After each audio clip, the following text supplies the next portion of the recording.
kusoo dhawaada daawadayaal barnaamijkeena tayeenta beeraha barnaamijkeena tayeenta beeraha daawadayaal waxaan ku booqanaa beeralayda Soomaaliyeed waxaana barnaamijkan ka qayb qaata khubaro ama aqoon-yahano aqoon dheeraada u leh cilmiga beeraha kuwaas oo soo bandhigaya hanaanka casriga ah ee loo daryeesho beeraha sidoo kale barnaamijkan waxaa loogu talagalay kordhinta wax soo saarka beeraha dakhliga beeraha iyo shaqo abuurka dhalinyarada waxaan idinku soo bandhigi doonaa qaabka ugu fiican ee loo adeegsado amba looga faa'iideysto dhulkeena hooyo barnaamijkan oo idinta dihinayaan anigoo aan Nadiiro Nuurciga iyo Cabdiraxmaan Ismaan Cumar qaybta hore ee barnaamijkan daawadayaal oo ka kooban 6 qaybood waxaan kula kulmi doonaa beeralay kala duwan oo ka kala tirsan gobolada Awdal gobolka Gabiile iyo gobolka Muruudajeex kulamadaas oo dhammaan baan ku xallin doono mushkilada kala duwan oo beerahaasi ka jira haddaba daawadayaal ku xidhnaada oo ka faa'iideysta hana mogaana barnaamijka tayeenta beeraha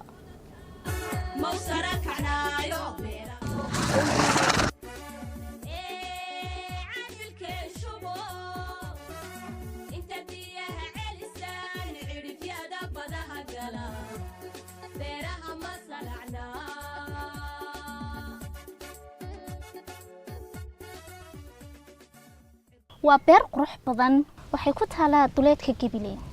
waa meel gaarigu hal saac uga socon karo magaalada Hargeysa 12 kiiloomitir waxay dhanka waqooyi ka xigtaa magaalada Gabiile waa deegaanka loo yaqaan Ceel Giniiseed waa beertii Daahir Maxamed Xurug kani waa Daahir waa 54 jir si dhabo jecel caanaha geela wuxuu ku nool yahay beertiisa ku taala Ceel Giniiseed isagoo la nool xaaskiisa Raxma iyo afartiisa caruura Daahir wuxuu beertan ka dhaxlay aadka u weyn ee aadka u quruxda badan leh awowgiis aabo waxaad ka heli kartaa beerta Daahir noocyada kala duwan ee khudradda ha ahaato geed weynta iyo geed yarta sidoo kale Daahir wuxuu beeraa muuska iyo bariiska subax kasta Daahir wuxuu cabaa caanaha geela isagoo noo sheegay inuu ku yaraado kuna ilaaliyo caafimaadkiisa bal haddaba aynu u kurgalo dhibaatooyinka Daahir ka haysta beertiisa Daahir ما شاء الله beertaad aad bay u qurux badan aad iyo aad badan maxsantahay waxa Daahir beertaadan aadka u balaaran ee tacabka badan ka muuqdo ma jira wax mushkilad oo ka haysata way jiraan waxa naga haystaa waxa weey mushkilad cayayaan wax la yiraahdo xunaan haysta oo aan cidna qudrado dhan midnaba waa beelay marka dibtan haysta waxa weeyaan kaas dhib badan nagu haya anaga cayayaan wax kale ma jira dhibaato kale way jirtaa waxa weey waxna haysta oo kale waxaan leenahay geel iyo loo adhiba waan leenahay xoolaha iyaga dhamaantood shilin wax la yiraahdo oo cunta jirta shilintaas ayadana dib xoolaha naga haysa wax mushkilado kale ma jirtaa oo isla beerta ka jirta way jiraan waxa kale oo jirta waxa weey shinni baan beeranaa shinni baa iyaduna meesha noo joogta shinnida lafteedu waxay u baahan tahay aqoon la'aan baan isku hayso oo iyadana dib baan u geysanaa annaguna dib baan u iskaarsiinaa marka in aqoon aanu helo tababaro iyo waxaan kaas ayay u baahan tahay shinnida marka waxa ka muuqata inaad u baahan tahay qof khibrad u leh inaga caawiyo waxaan Soomaha macallin baan u baahanay macallin Daahir waa nasiib badan tahay waxa nagu heliyay halkan oo haatan la jooga khubaro aqoon dheeraada u leh mashaakilka aad sheegtay oo barnaamijkan tayeenta tacabka beeraha nagu heliya waa lagu xalin doonaa mushkilada okay thank you waa maasantii aad maasantii waxaynu yaala shaqooyin badan bal haddaba aynu ka bilaawno inaynu tagno dhibaatooyinka cayayaanka ku hayo beerta Daahir laakiin goorma aynu tagnaa si aan u soo hubino geeriis u kaad cabdi imka ma ahe waa hagaag aan degdegno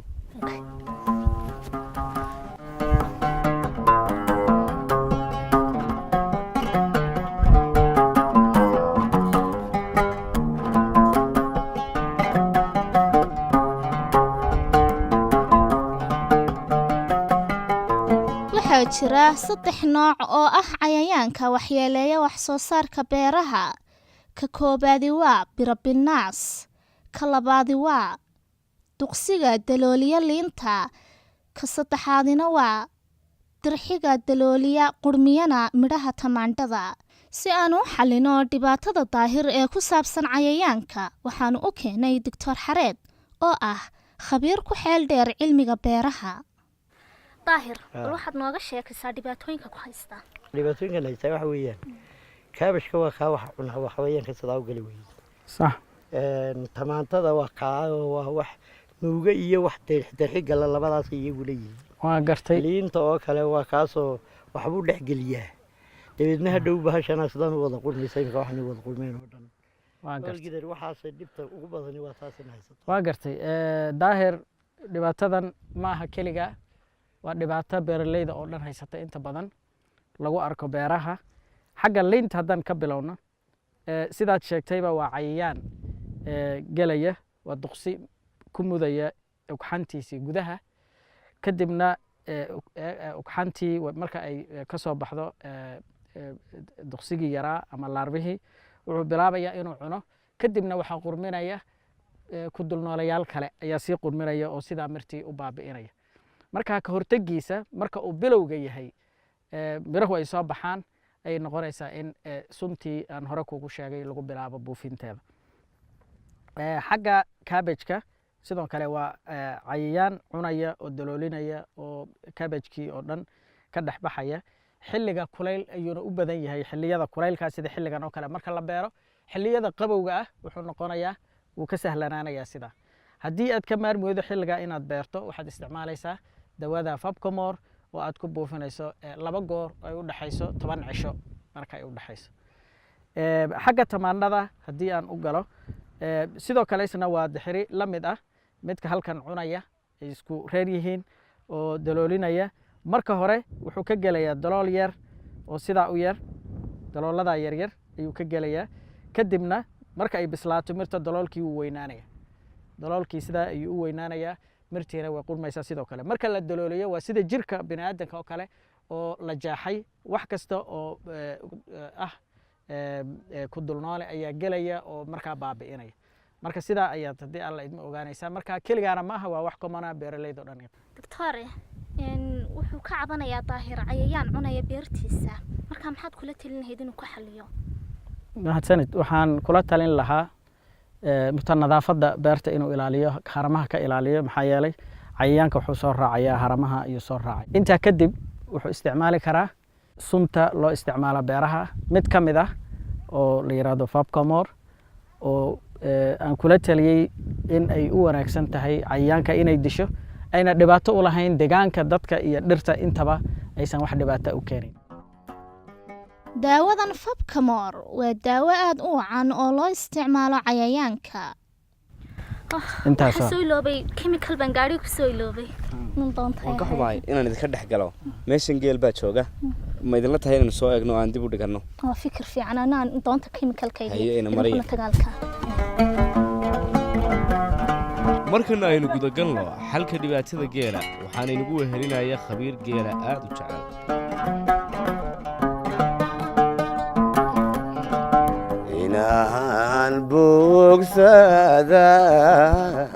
waa hagaag daahir waxaan maqlay inaad subax kastaba cabto caanaha geela oo lagu daray habeed maxaa ka jira arrinkaasi walaal xanuunka macaanka la yidhaha baan leehay markaa dawo ahaan baanu cabaayo xanuunkaas igala tacaalaa markaa sidaan cabaa waa sidaa weeya waa tahay bal aynu weydiino doctor maxamuud jibriil maxaa waxaa ka jira doctore caanaha geela markooda horeba waxaa ku jira maadadan ka maqan qofka macaanka qaba ee la yidhaha insuliinta marka insuliintii ayaa ku badan caanaha marka la liso ay subaxii dhayda yihiin haddii habeed lagu darana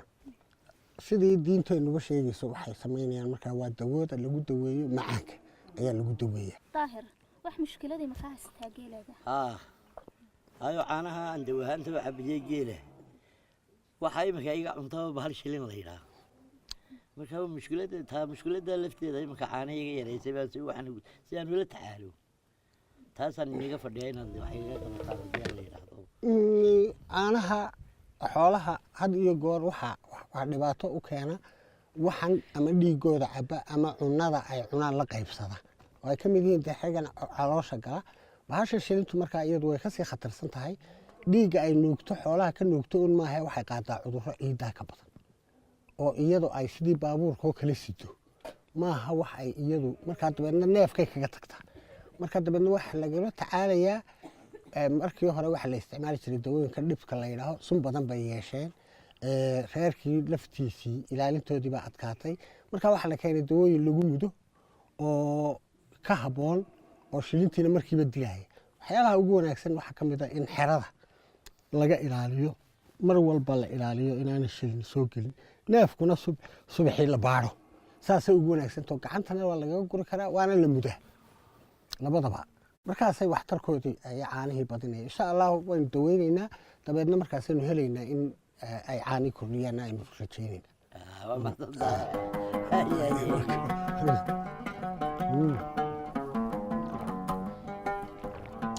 caanahaas waa lambar wan caanagii lambar wan wey doctor maxamuud jibriil wuxuu inoo sharaxay faa'iidada caanaha geelu u leedahay jidhkeenna sidoo kale wuxuu sharaxay habeedda geelu faa'iidaday u leedahay dadka qaba macaanka dawadani waa mid aad u tayo badan islamarkaana ilaalinaysa caafimaadka geelaaga waxaanad ka helaysaa dhammaanba dukaamada lagu iibiyo daawooyinka xanaanada xoolaha waa hagaag doctor waxaynu ognahay geelan daahir inuu leeyahay shilin maxaynu samayn karnaa inuu shilintaa uga hortagno shilintu had iyo goor waxay xoolaha ka qabsataa meelaha jilicsan sida dhegaha oo kale caloosha hareeraheeda halkan kilikilooyinka dabada dhulkaasoo dhan bay ka qabsataa marka had iyo goor waxaa muhiima marku ay xooluhu subaxii inta aan la maalin in la eego oo meelaha laga eego hadday badan tahayna markaa dawo lagu isticmaalo waxaa jira dawooyinka sidan oo kale ah oo ifomoctin la yidhaaho ayaa lagu mudaa kani haddii ay cudurro kale oo shilintu wadata oo badani ay jiraan tanaa iyana lagu daweeyaa markaa dabeeto imka arrinkeedu waa iska sahaala intaa wixii ka dambeeya markaa halkaasumbaa lagala soconaya waxaan doonaa inaad tusto balhata daahiro marka neefka dawada masalan shilinta oo kale markaaad shilinta doonayso inaad ka daadiso dawadaas cad ee caynkaasoo kalea la isticmaalaa halkiisiisii waxaa lagu mudaa 50 kiilo hadday nirigta yar tahay waxaad ku mudaysaa hal siisi halkii laga mudaayena waxay noqonaysaa inaad irbadda idugu iska ilaaliso halkaa qabsato dabeedna sidaa loogu mudo yaa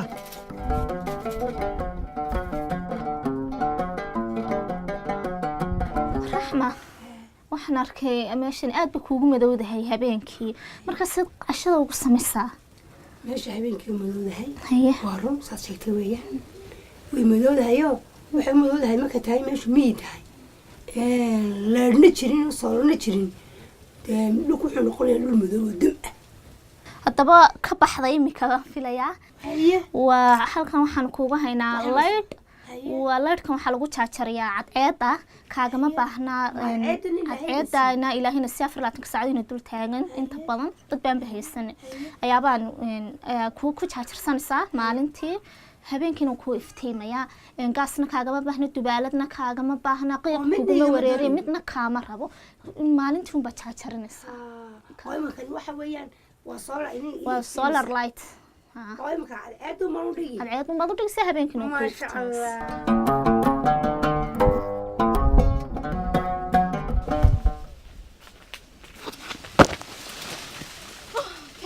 waa hagaag daawadayaal weli waxaan ku sugannahay beertii daahir barnaamijku waa tayeynta beeraha waxaynu hore usoo daawanay oona soo qaadanay sidii aynu xalinay mushkiladii ka haysatay daahir dhanka cayayaanka iyo qaabka looga buufin karo shilintii geelaysa cunaysay iyo sidii looga daweyn lahaa waxaa kaliya inoo dhiman waa si aynu uga caawino qaabka ugu fiican uu u dhaqan karo shinidiisa daahir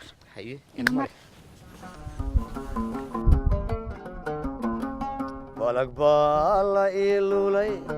waa 100 kun mayl bartalayga baaqi jacaylkayga baa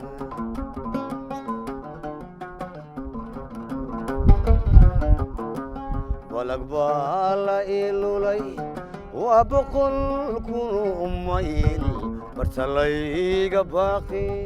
waa hagaag daahir maxay tahay dhaqashada beerta aad ku dhaqato shinida ama sidee baad u dhaqataaba shinida waxaan u dhaqanaa horta annagoona aqoon caynkaasa ka haynin bahasha dee inay wax faa'iida ku jirta tahay oonu ognahay dabadeedna waa nagii qayshigana idinkana inii qayshanayna aqoon baanaanu haynaanu lahayn bahashii oonaan aqoontaa wahayn baanu gacmaha la gallay waananu samaysano dee wataa noo wada xidhan eed arkayso markaa iminka wixii ka dambeeya dee waxaan jecel loon inaan aqoonteedii iyo faa'iido badan ka helno baan meeshii ka sugaynaa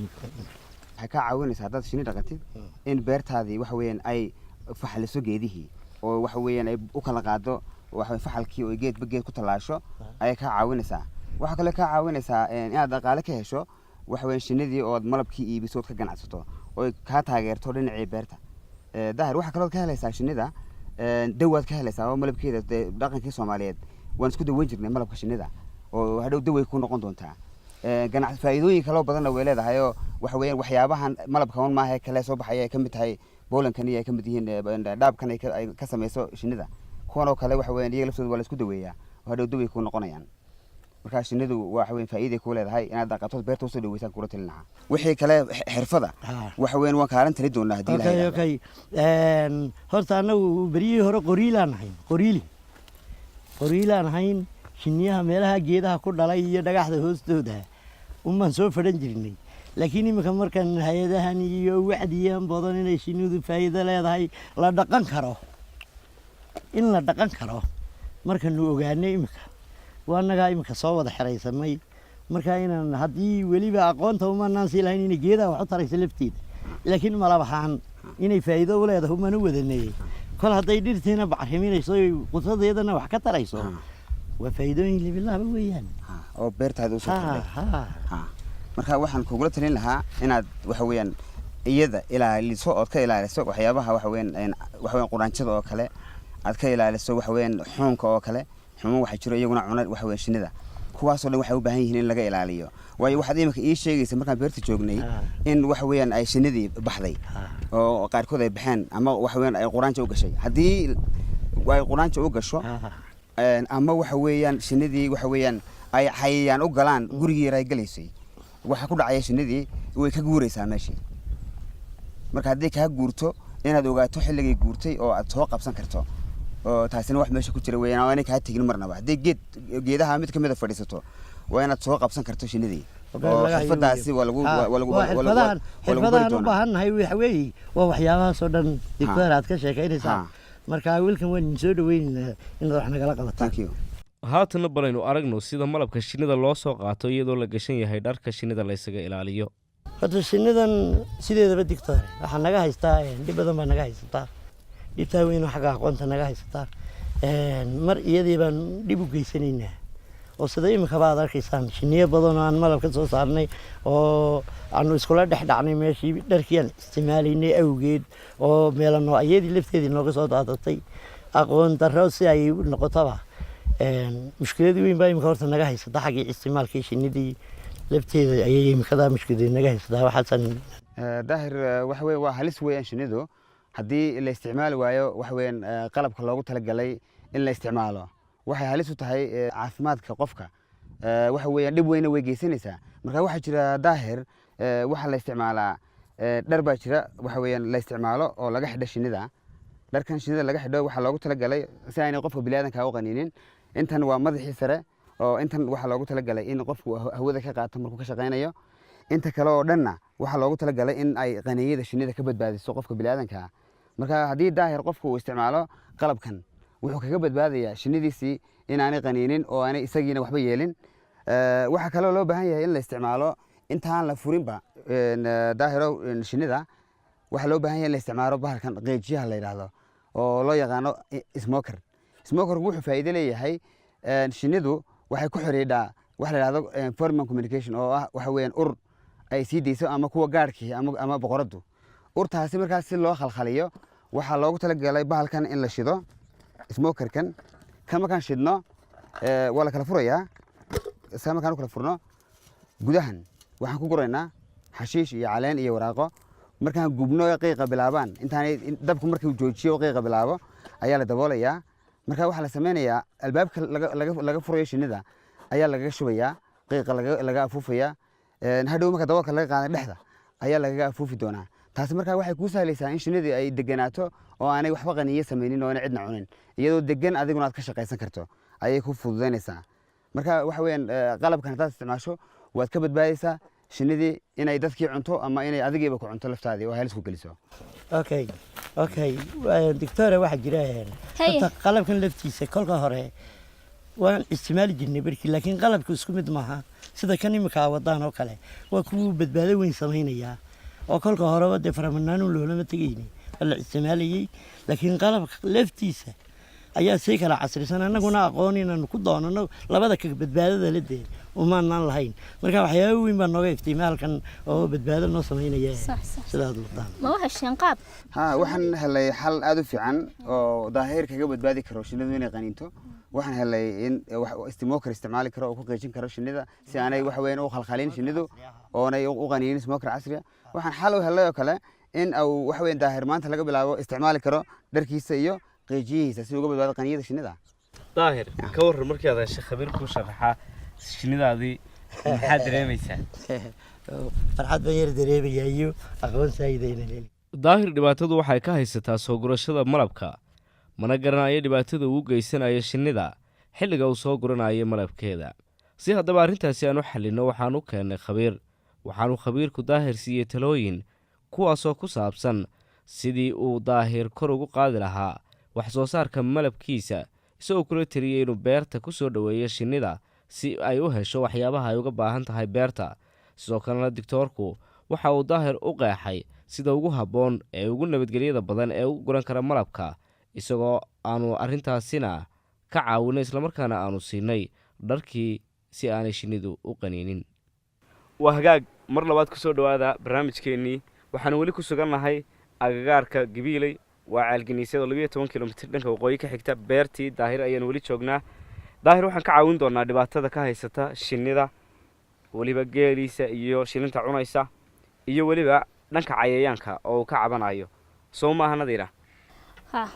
waa tahay halkan waxayna la joogaa khabiir inaga caawin doona qaabka loo isticmaali doona chemicalka doctor xareed sidee buu iskaga ilaalin karaa daahir cayayaanka cunaya beertiisa mahadsanid sidaan markii dhowe sheegay daahir wuxuu isticmaali karaa dawadan oo sidaan hore u sheegnay badbaado u leh dhirta dadka iyo deegaanka intaba isla markaana waqtiga loo baahan yahay in la sugo in beerta laga gooyo ay aad u yar tahay oo sida tamaandhada kale waxay u baahan tahay 24 saac kaliya in la sugo wixii ka dambeeya waa la goosan karaa beerta waxaa muhiim ah in la ilaaliyo si loo isticmaalo nabadgelyo ah oo aysan waxba yeelayn dadka daahir chemicalkan waa chemical waxaa la fabcomor waa cayayaan dile waa sunnimadeedu way yar tahay maxaa yeelay waxay leedahay kalarkaas jaallaha ah marka kan casaanka ah dhibaatadiisa aad u badan yahay kaasan isticmaalnaa annaga waxba ka qaban leh kaasan isticmaalnaa casaanka marka waa dhibaato marka kaa inaad isticmaasho huruudda ah wuxuu badbaadinayaa geedkaagii cayayaankii wuu ka badbaadinayaa isla markaana dhibaatadii deegaanka iyo dadka u lahaa ayaa yaraanaysa waa hagaag waxaan u malaynayaa daahir inuu xiisaynayo inuu arko iyadoo lagu buufinayo iyo qaabka loo isticmaalayo soo maaha daahir okay si aad u isticmaasho daawooyinka loogu talagalay ka hortagga cayayaanka waxaad u baahan tahay inaad xidhato dirays u gaara kaba loogu talagalay galoofisyo iyo muraayad sidan idiin muuqata waa hagaag beertan daahiri aynu joognay waxaa ka jiray mushkilado kala duwan haddii ay tahay geel uu ku dhaqo goobtan oo shilin ka cunaysay darteed caanihiisu yaraadeen markii aanu khubaro u keennay waxa uu arkay sida caanihiisu u badan karaan geeliisuna u badbaadi karo iyo qaabka loola tacaali kara loo daweyn karo iyo hanaankii uu ku badbaadin lahaa geeliisa sidoo kalena daahir waxa uu soo arkay shinnida uu ku dhaqdo beertiisa sidii wax soo saarkeeda uu kobcin lahaa sidii malabkeeda uu uga faa'iidaysan lahaa maadaama uu sheegay marna inay waxyeello u geystaan marna iyaga waxyeello ay u geysato guud ahaanba si uu meesha uga saari lahaa iyo hanaankii uu raaci lahaa ugu dambayntii waxaa iyadana aan soo aragnay cayayaankii cunayay khudaartiisa oo isagana aan soo aragnay sidii loo buufin lahaa kadib markii aan khubarada la kaashanay barnaamij uu arkay sida ugu wanaagsan ee loo buufin karo loona dagaalami karo cayayaanka beertiisa ku dhashay waa tahay halkan waxaan uga mahad celinaynaa dhammaan khubaradii ka qayb qaadatay barnaamijkeena maanta sidoo kale waxaanu aad ugu mahad celinaynaa dhammaan dadka sharafta leh ee ka gacan geystay amba caawiyay barnaamijkeena maanta daawade la'aanta barnaamijkani waxba maaha tan iyo tan ku kulmi doona barnaamijkeena tayanta beeraha waxaan idinkaga tegaynaa assalaamu calaykum waraxmatullaahi wabarakaatu salaama